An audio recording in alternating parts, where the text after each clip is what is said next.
The unprecedented protests in Hong Kong has its genesis in a love story. Hi, I'm Chan. I'm studying in the business school. Hey, I'm Poon. I'm learning to cook. Soon, Chan Tong-kai and Poon Hyu-wing were in love. Just before heading to Taipei to celebrate their first Valentine's Day together in 2018, Poon gushed on Facebook. He said I'm his first and last girlfriend. But after 2 days, the young couple fought over, of all things, the packing of a pink suitcase. During the argument, Poon blurted out, "I'm pregnant with the baby of my ex-boyfriend." In a fit of rage, Chan hit her head against a wall, struggled with her on the floor of their hotel room for 10 minutes.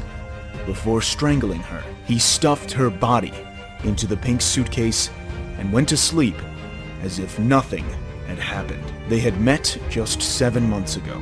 When Poon didn't return on February 17th as promised, her mother lodged a complaint with the police on March 5th. Chan was questioned. We had an argument and went our separate ways. I don't know anything after that. But when Taiwanese police checked hotel CCTV cameras, Chan was seen dragging a heavy pink suitcase. Confronted with the footage, Chan confessed to his crime and revealed the location of Poon's now decomposed body near Zawai train station on the northern outskirts of Taipei, Taiwan. Chan was arrested for murder by Hong Kong police, but they could not charge him for a crime committed in Taiwan. He could have been rightly punished for his gruesome act only if Hong Kong had an extradition treaty with Taiwan, which is not the case. Beijing appointed Chief Executive Carrie Lam used this opportunity, and in April 2019, "We should have extradition treaties with other countries to overcome such situations in the future." the proposal included extradition to mainland China, something that Hong Kong had never allowed before.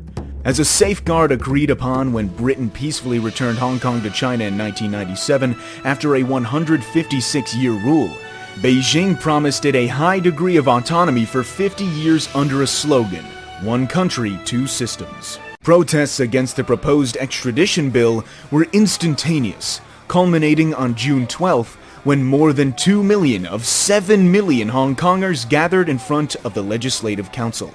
Pro-democracy protesters fear this law will be used to quell political dissent.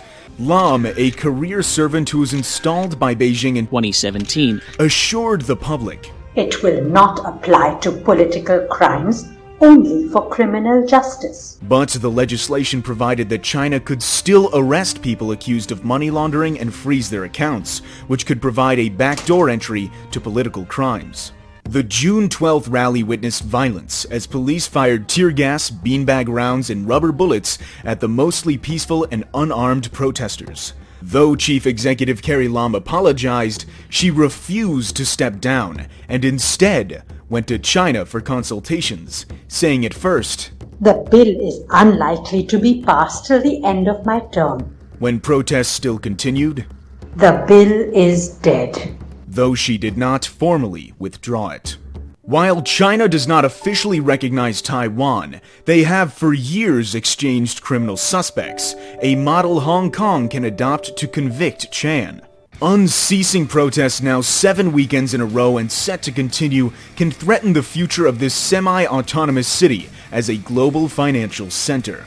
Hong Kongers suspect that China is attempting to instigate violence and discredit them by providing arms and homemade TATP explosives to miscreants. Protests moved into uncharted territory as suspected triad gangsters violently beat and wounded 45 people at Yuen Long Station, one critically, before leaving in what are thought to be cars with Chinese number plates.